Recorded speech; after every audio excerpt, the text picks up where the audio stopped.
കേന്ദ്ര അവഗണനയ്ക്കെതിരെ കേരളത്തിന്റെ ഡൽഹി സമരം ഇന്നാണ്. മുഖ്യമന്ത്രിയുടെ നേതൃത്വത്തിൽ മന്ത്രിമാരും ഇടത് എം.എൽ.എമാരും എം.പിമാരും ഇന്ന് 10:30 മണിയോടെ ജന്തർ മന്ദറിലേക്ക് എത്തിച്ചേരും.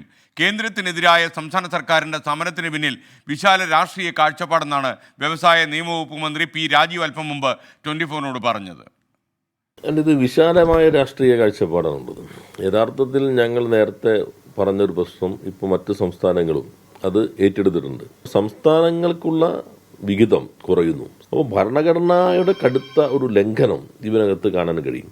സംസ്ഥാന നിയമസഭ പാസാക്കിയ നിയമത്തെ അടിസ്ഥാനപ്പെടുത്തിക്കൊണ്ട് കടപരിധിക്ക് അനുസരിച്ച് കടം വാങ്ങിക്കുന്നതിന് ഇപ്പോൾ യൂണിയൻ ഗവൺമെൻറ്റിൻ്റെ ഇൻ്റർവെൻഷൻ മൂലം കഴിയുന്നില്ല. വളരെ തെറ്റായ അതീവ സങ്കുചിത രാഷ്ട്രീയ അധികാര താല്പര്യം മാത്രമാണ് കേരളത്തിലെ കോൺഗ്രസ് നേതൃത്വം സ്വീകരിച്ചിട്ടുള്ളത്. കേരളത്തിലെ കോൺഗ്രസ് BJPയുടെ ഒരു ഭാഗമായി മാറിയിരിക്കുന്നു. അതുകൊണ്ടാണ് അവർ വളരെ സങ്കുചിതമായ ഒരു നിലപാട് സ്വീകരിക്കുന്നത്. ഡൽഹിയിലെ കേരള ഹൗസിൽ നിന്ന് KR ഗോപികൃഷ്ണനും അതേപോലെ ഡൽഹിയിലെ ജന്തർ മന്ദറിൽ നിന്ന് R രാധാകൃഷ്ണനും നമുക്കൊപ്പം വിശദാംശങ്ങളുമായി ചേരുകയാണ്. ആദ്യം ഗോപികൃഷ്ണനിലേക്ക്. Good morning again to both of you. Gopikrishnan, യഥാർത്ഥത്തിൽ ഈ പ്രതിഷേധത്തിനുള്ള ഒരുക്കങ്ങളൊക്കെ ആയിക്കഴിഞ്ഞോ? എന്തൊക്കെയാണ് വിവരങ്ങൾ? പ്രതിഷേധത്തിനുള്ള ഒരുക്കങ്ങളൊക്കെ ആയിക്കഴിഞ്ഞു. ഡൽഹി ഇതുവരെ സാക്ഷ്യം വഹിച്ചിട്ടില്ലാത്ത ഒരു പ്രതിഷേധ സമരത്തിനാണ് കേന്ദ്ര അവഗണനയ്ക്കെതിരായിട്ടുള്ള കേരള സർക്കാരിന്റെ സമരം നടക്കാൻ പോകുന്നത്. പ്രധാനപ്പെട്ട രാഷ്ട്രീയ കക്ഷികളെ, പ്രതിപക്ഷ രാഷ്ട്രീയ കക്ഷികളെ കൂടി ഈ സമരത്തിൽ പ്രതീക്ഷിക്കുന്നുണ്ട്. നമ്മളോടൊപ്പം CPM സംസ്ഥാന സെക്രട്ടറി ശ്രീ MV ഗോവിന്ദനുണ്ട്. അദ്ദേഹം അല്പസമയത്തിനകം 24നോട് പ്രതികരിക്കും. അദ്ദേഹം നേരത്തെ സംസാരിച്ചപ്പോൾ പറഞ്ഞത് കേന്ദ്ര അവഗണനയ്ക്കെതിരെ സംസ്ഥാനങ്ങളുടെ ഭരണഘടനാപരമായ അവകാശങ്ങൾ ലംഘിക്കപ്പെടുന്നതിനെതിരെ ഒരു പ്രതിഷേധത്തിന്റെ സമയമായിരിക്കുന്നു. അതിനൊരു രാഷ്ട്രീയ സ്വഭാവം കൈവരാൻ പോകുന്നു എന്നുള്ളതാണ്. നേരത്തെ പി രാജീവ് സംസാരിച്ചപ്പോഴും കോൺഗ്രസിന് പോലും ഒരു കക്ഷി ഈ സമരത്തിൽ നിന്ന് മാറി നിൽക്കുന്നതിനെ നിശിതമായ രീതിയിൽ വിമർശിച്ചുകൊണ്ടാണ് പി രാജീവ് നേരത്തെ നമ്മളോട് സംസാരിച്ചത്. BJPക്ക് അനുകൂലമായ നിലപാടാണ് സംസ്ഥാനത്ത് കോൺഗ്രസ് സ്വീകരിക്കുന്നതെന്ന ഗുരുതരമായ ആരോപണവും പി രാജീവ് നേരത്തെ 24നോട് സംസാരിച്ചപ്പോൾ പറഞ്ഞു.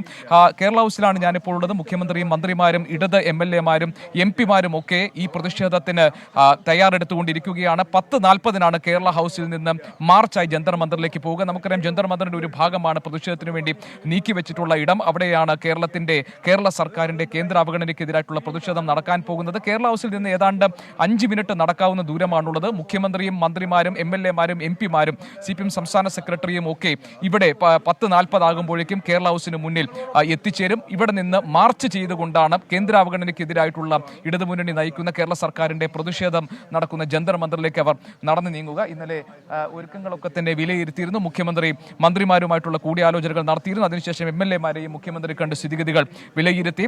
എല്ലാ തരത്തിലും സംസ്ഥാനങ്ങൾ, അവഗണന നേരിടുന്ന സംസ്ഥാനങ്ങൾ ഒറ്റക്കെട്ടായി കേന്ദ്രത്തിനെതിരെ ശബ്ദമുയർത്തുക എന്നതാണ് ഇതിലൂടെ ലക്ഷ്യം വെക്കുന്നതെന്ന് മുഖ്യമന്ത്രി ഇന്നലെ തന്നെ വ്യക്തമാക്കിയതാണ്. മാത്രമല്ല ഈ കാര്യത്തിൽ രാഷ്ട്രീയമല്ല. ഗോവിന്ദ മാസ്റ്റർ കൈരളി ന്യൂസുമായി സംസാരിക്കുന്നത് എനിക്ക് കാണാൻ കഴിയുന്നുണ്ട്. അതുകൊണ്ട് ഗോപി തിരിഞ്ഞു നോക്കണ്ട. ഗോവിന്ദ മാസ്റ്റർ റെഡിയാകുമ്പോൾ ഞാൻ പറയാം. ഓക്കെ, താങ്കൾ തുറന്നോളൂ. അല്ല, ഗോവിന്ദ മാഷ് പ്രതികരിക്കാൻ വേണ്ടി, ഞാൻ നേരത്തെ ഗോവിന്ദ മാഷെ പോയി കണ്ടിരുന്നു. അദ്ദേഹം പ്രതികരിക്കാൻ വേണ്ടി താഴെ എത്തിയതാണ്. 24നോട് പ്രതികരിക്കാൻ വേണ്ടി അദ്ദേഹം തയ്യാറായി നിൽക്കുന്നുണ്ട്. നമുക്ക് ഏതാനും നിമിഷങ്ങൾക്കകം തന്നെ അദ്ദേഹത്തിന്റെ പ്രതികരണം എടുക്കാൻ കഴിയും. കൈരളിക്ക് അദ്ദേഹം ഇപ്പോൾ പ്രതികരണം നൽകിക്കൊണ്ടിരിക്കുകയാണ്. ഗോവിന്ദ മാഷ്, പിന്നെ ഈ സമരത്തിന്റെ ഒരു രാഷ്ട്രീയ പ്രസക്തി എന്താണ്? ഇത് കേരളത്തിന്റെയും ഇന്ത്യയിലെ ഫെഡറൽ സംവിധാനത്തിന്റെ നിലനിൽപ്പിനും വേണ്ടിയുള്ള പോരാട്ടമാണ്. ഇത് കേരളത്തിൻ്റെ മാത്രം പോരാട്ടമല്ല. BJP എടുത്തുകൊണ്ടിരിക്കുന്ന നിലപാട് നമുക്കെല്ലാം അറിയുന്നത് പോലെ ഫെഡറൽ സംവിധാനത്തിന് എതിരാകുന്നു എന്ന് മാത്രമല്ല, ജനവിരുദ്ധമായ നിലപാടാണ്. ഒരു സാമ്പത്തിക ഉപരോധം ചമച്ചിട്ട് ജനങ്ങളെ വഞ്ചിച്ച് ഞങ്ങളാണ് എല്ലാ പ്രവർത്തനവും നടത്തിക്കൊണ്ടിരിക്കുന്നതെന്ന് പരസ്യമായിട്ട് പറയുക. എന്നിട്ട് ഒരു തരത്തിലുള്ള സാമ്പത്തിക ശേഷിയും കേരളത്തിനും അല്ലെങ്കിൽ സംസ്ഥാനങ്ങൾക്ക് ഇല്ലാതാക്കുക. ഈ ഒരു നിലപാടാണ് സ്വീകരിച്ചുകൊണ്ടിരിക്കുന്നത്. അതിനെതിരായിട്ടുള്ള ഇന്ത്യയുടെ ശക്തിയായ സമരമാണ് നടന്നുകൊണ്ടിരിക്കുന്നത്. അത് തന്നെയാണ് ഇനി നടക്കാൻ പോകുന്നത്. ഇന്ത്യ മുന്നണിയുടെ കരുത്ത് പരീക്ഷിക്കപ്പെടുന്ന ഒന്നാണോ ഈ പ്രതിഷേധം? ഇന്ത്യ മുന്നണി എന്ന രീതിയിൽ കേരളത്തെ സംബന്ധിച്ച് പറയുമ്പോൾ അവിടെ കോൺഗ്രസ് ഒരു തരത്തിലും ഒരു വികസന പ്രവർത്തനത്തെയും ഞങ്ങൾ അനുവദിക്കില്ല എന്ന നിലപാടാണ് പരസ്യമായിട്ട് എടുത്തിട്ടുള്ളത്. അതാണ് കേരളത്തിലെ ഇന്ത്യ മുന്നണിയുടെ ഭാഗമായിട്ട് നിൽക്കുന്നവരുടെ കോൺഗ്രസിൻ്റെ നിലപാട്. ഈ NDA ഇതര സംസ്ഥാന സർക്കാരുകളുടെ, അതായത് മുഖ്യമന്ത്രിമാരെ ക്ഷണിച്ചിട്ടുണ്ട്. പക്ഷേ തൃണമൂലിന് ക്ഷണമില്ല. പിന്നെ ചില കക്ഷികൾ ഒഴിവാക്കിയിട്ടുണ്ട്. ഇപ്പോൾ CPIM-നെ ഒഴിവാക്കിയിട്ടുണ്ട്, RSPയെ ഒഴിവാക്കിയിട്ടുണ്ട്, ഫോർവേഡ് ബ്ലോക്കിനെ ഒഴിവാക്കിയിട്ടുണ്ട്. എന്തുകൊണ്ടാണ് ഇങ്ങനെ ഒരു സമരത്തിൽ ഇങ്ങനെ ഒരു ഒഴിവാക്ക്? ആരെയെങ്കിലും പ്രത്യേകമായിട്ട് ഒഴിവാക്കുന്നില്ല, പ്രത്യേകമായി ക്ഷണിച്ചിട്ടില്ല. എല്ലാവരെയും ക്ഷണിക്കുന്നതിൻ്റെ അകത്ത് വളരെ ദേശീയ രാഷ്ട്രീയത്തിൻ്റെ ഏറ്റവും പ്രധാനപ്പെട്ട നേതാക്കന്മാരെയാണ് നമ്മൾ ക്ഷണിച്ചത്. ആ രീതിയിലാണ് നിലപാട് സ്വീകരിച്ചത്. ഈ കേരളത്തിലെ എം പിമാരുടെ ഒരു പിടിപ്പുകേടാണോ ഈ സമരത്തിലേക്ക് നയിച്ചത്? കേരളത്തിലെ എം പിമാർ കേരള വിരുദ്ധമാണ്. കോൺഗ്രസ് എംപിമാര്? കോൺഗ്രസ് എം പിമാർ ഇല്ല, പിന്നെ ബാക്കി ഞങ്ങൾക്ക് വളരെ ചുരുക്കല്ലേ ഉള്ളൂ. അല്ല, കേരളത്തിലെ കോൺഗ്രസിന്റെ എം പിമാർ എല്ലാം 18 ആളും നമുക്കെതിരാണ്. ഗവൺമെന്റിന് നമുക്കെതിരാണ്, നമ്മളോട് വ്യക്തിപരമായിട്ടുള്ളതോ അല്ലെങ്കിൽ വേറെയുള്ളതല്ല, ഗവൺമെന്റിനെതിരാണ്, അതുവഴി ജനങ്ങൾക്കും എതിരാണ്. ഇതാണ് ഇവിടുത്തെ എം പിമാർ എടുത്തുകൊണ്ടിരിക്കുന്ന, ഇത്രയും കാലം എടുത്തുകൊണ്ടിരിക്കുന്ന നിലപാട്. അതിന് ജനങ്ങൾ നല്ലതുപോലെ നിലപാട് സ്വീകരിക്കും എന്ന കാര്യത്തിൽ എനിക്ക് യാതൊരു സംശയമില്ല. മുഖ്യമന്ത്രി ഇന്നലെ പറഞ്ഞത് ഗവർണറെ ഉപയോഗിച്ച് കേന്ദ്ര സർക്കാർ ചില ഇടപെടലുകൾ നടത്തുന്നുണ്ട്. ഇപ്പോൾ ഗവർണർ ആരിഫ് മുഹമ്മദ് ഖാൻ ഇവിടെയുണ്ട്. അദ്ദേഹം ഈ ജന്തർ മന്ദിറിൽ ഇപ്പോൾ കേരളത്തിന്റെ പ്രതിഷേധം നടക്കുമ്പോൾ അദ്ദേഹം ഇവിടെ ഇരുന്ന് അത് കാണും. അതുകൊണ്ട് കുഴപ്പമൊന്നുമില്ല, അയാൾ കാണുന്നതുകൊണ്ട് കുഴപ്പമൊന്നുമില്ല. അയാൾ ഇവിടെ ഉണ്ട് എന്നുള്ള ഒരു വാർത്ത അല്ല എന്ന് പറഞ്ഞിട്ടുണ്ട്. ഇത് എന്ത് ഫലമാണ് ഉണ്ടാക്കുക ഈ പ്രതിഷേധം? ഈ പ്രതിഷേധം ദേശീയ രാഷ്ട്രീയ ചരിത്രത്തിലെ ഒരു പുതിയ അധ്യായം രചിക്കുന്നതായിരിക്കും. ഇത് ഞങ്ങൾ ഒറ്റയ്ക്ക് നടത്തണം എന്നുള്ള ഒരു തീരുമാനം ഞങ്ങൾക്കില്ല. ആദ്യം പ്രതിപക്ഷവുമായിട്ട് ചർച്ച നടത്തിയാണ്, അവർ വരാൻ തയ്യാറില്ല. അവർ ഞാൻ നേരത്തെ പറഞ്ഞ പോലെയാണ്, ഒരു വികസന പ്രവർത്തനവും കേരളത്തിൽ നടത്താൻ ഞങ്ങൾ അനുവദിക്കില്ല എന്ന് പറയുന്ന ലോകത്തിലെ ഒരേ ഒരു പ്രതിപക്ഷം കേരളത്തിലെ കോൺഗ്രസ്സാണ്. മല്ലികാർജ്ജുൻ ഖാർഗെ ക്ഷണിച്ചു, പക്ഷേ ഇപ്പോൾ കെ വി തോമസ് മാഷൊക്കെ ചെന്നിട്ട് അദ്ദേഹം കാണാൻ പോലും ഒരു അവസരം കൊടുത്തില്ല. അല്ല, അതിൻ്റെ കാര്യം എന്താ പറഞ്ഞാൽ കേരളത്തിലെ കോൺഗ്രസ്സുകാർ ഒരു നിലപാട് സ്വീകരിച്ചിട്ടുണ്ട്. ആ സ്വീകരിച്ച നിലപാടിന്ന് വളരെ വേഗം പെട്ടെന്ന് അവർക്ക് വരാൻ സാധിക്കില്ല. പക്ഷേ എല്ലാവർക്കും വരേണ്ടി വരും. ഈ ഒരു ഫാസിസ്റ്റ് രീതിയിലേക്ക് കാര്യങ്ങൾ നീക്കാൻ ശ്രമിച്ചുകൊണ്ടിരിക്കുന്ന BJPയുടെ കേന്ദ്ര ഗവൺമെൻറ്റിനെതിരായി BJP അല്ലാത്ത ഇന്ത്യയിലെ മുഴുവൻ സംസ്ഥാനങ്ങൾക്കും ഇവിടെ വരേണ്ടി വരും. ഇവിടെ ശക്തിയായ സമരത്തിലേക്ക് പോകേണ്ടി വരും. ഉത്തരേന്ത്യ ദക്ഷിണേന്ത്യ എന്നൊരു വിഭജനം ശക്തിപ്പെടുത്തുന്നതാണ് ഈ പ്രതിഷേധം എന്ന് പ്രധാനമന്ത്രി പരോക്ഷമായി ഇന്നലെ പറഞ്ഞു. ലോകത്തെമ്പാടുമുള്ള ഫാസിസ്റ്റുകൾ ചെയ്തുകൊണ്ടിരിക്കുന്നത് എന്താണ് എന്നുള്ളതിൻ്റെ ക്ലാസിക്കൽ ഉദാഹരണമാണ്. ഇന്ത്യയെ വിഭജിക്കുക എന്നുള്ളത് ഇവരുടെ ഒരു മുദ്രാവാക്യമാണ്. ആ മുദ്രാവാക്യം മറ്റുള്ളവരുടെ പേരിൽ നടപ്പിലാക്കാൻ വേണ്ടിയിട്ടാണ് ഇപ്പോൾ ശ്രമിച്ചുകൊണ്ടിരിക്കുന്നത്. ശുദ്ധ അസംബന്ധമാണ്. ഇതിനൊരു രാഷ്ട്രീയ സ്വഭാവമുണ്ടല്ലേ ഈ പ്രതിഷേധത്തിന്? ഏത് പ്രതിഷേധം? ഇന്നത്തെ പ്രതിഷേധത്തിന് ഒരു രാഷ്ട്രീയമില്ല. ഇതിനകത്തുനിന്ന് രാഷ്ട്രീയം, ഇതിലെ ഒരേ ഒരു കാര്യം മാത്രമേ ഉള്ളൂ, കേരളത്തിൻ്റെ ജനങ്ങൾക്ക് ലഭിക്കേണ്ടുന്ന ആനുകൂല്യങ്ങൾ ജനങ്ങൾക്ക് ലഭിക്കണം. ഇതാണ് കേരളത്തിൻ്റെ ഏറ്റവും പ്രധാനപ്പെട്ട ആവശ്യം. ഇത് കേരളത്തിലെ രാഷ്ട്രീയ പ്രശ്നമല്ല. ഇത് ഞാൻ നേരത്തെ പറഞ്ഞില്ലേ, കേരളത്തിൽ ലഭിക്കേണ്ടിയിരുന്ന നമുക്ക് അധ്യാപകർക്ക് കൊടുക്കേണ്ടുന്ന DA, അതുപോലെ തന്നെ പെൻഷൻകാർക്ക് കൊടുക്കേണ്ടുന്ന DA, വീട്ടമ്മമാർക്ക് കൊടുക്കേണ്ട പെൻഷൻ, അതുപോലെ സപ്ലൈകോ ഉൾപ്പെടെയിൽ കൊടുക്കേണ്ടുന്ന സബ്സിഡിയോടുകൂടിയുള്ള നിത്യോപയോഗ സാധനത്തിൻ്റെ വില പിടിച്ചു നിർത്താൻ വേണ്ടിയുള്ള നിലപാട്, ഇങ്ങനെ നിരവധിയായിട്ട് ക്ഷേമ പെൻഷൻ 62 ലക്ഷം ആളുകൾക്ക് ക്ഷേമ പെൻഷൻ 1600 രൂപയാണ്. 2500 രൂപയാകുമെന്ന് ഞങ്ങൾ പറഞ്ഞാണ്.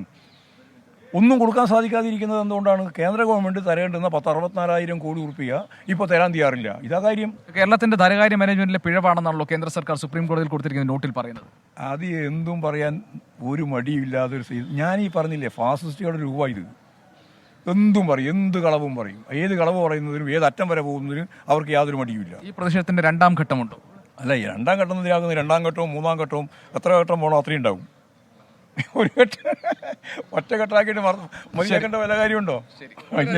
പക്ഷേ CPM സംസ്ഥാന സെക്രട്ടറി MV ഗോവിന്ദൻ നമ്മളോട് സംസാരിക്കുകയായിരുന്നു. SKN ഈ പ്രതിഷേധം ശക്തമായ നിലയിൽ മുന്നോട്ട് കൊണ്ടുപോകുന്നു. ഇതിൽ രാഷ്ട്രീയം കാണേണ്ടതില്ലെന്നും സംസ്ഥാനങ്ങളുടെ അവകാശങ്ങൾ നേടിയെടുക്കാൻ വേണ്ടിയുള്ള പോരാട്ടമാണ് കേരള സർക്കാർ നടത്തുന്നതെന്നുമാണ് CPM സംസ്ഥാന സെക്രട്ടറി MV ഗോവിന്ദൻ പറഞ്ഞ. നേരത്തെ സൂചിപ്പിച്ചതുപോലെ തന്നെ കേരള ഹൗസിൽ മുഖ്യമന്ത്രി, മന്ത്രിമാർ, അതോടൊപ്പം തന്നെ ഇടത് MLA-മാർ, MP-മാർ, CPM സംസ്ഥാന സെക്രട്ടറി അടക്കമുള്ള കേരളത്തിന്റെ പ്രതിഷേധം ജന്തർ മന്ദിറിൽ ഡൽഹിയിൽ കേന്ദ്രത്തിനെതിരായിട്ടുള്ള പ്രതിഷേധം ശക്തമാക്കാൻ വേണ്ടി എല്ലാവരും തന്നെ കേരള ഹൗസിൽ എത്തിയിട്ടുണ്ട്. അല്പസമയത്തിനകം 10:40 എല്ലാവരും ഇവിടെ കേരള ഹൗസിൽ എത്തുക. നമുക്കറിയാം, കേരള ഹൗസിൽ നിന്ന് ഏതാണ്ട് 5 മിനിറ്റ് നടക്കാനുള്ള ദൂരമേ ഉള്ളൂ ജന്തർ മന്ദിറിലേക്ക്.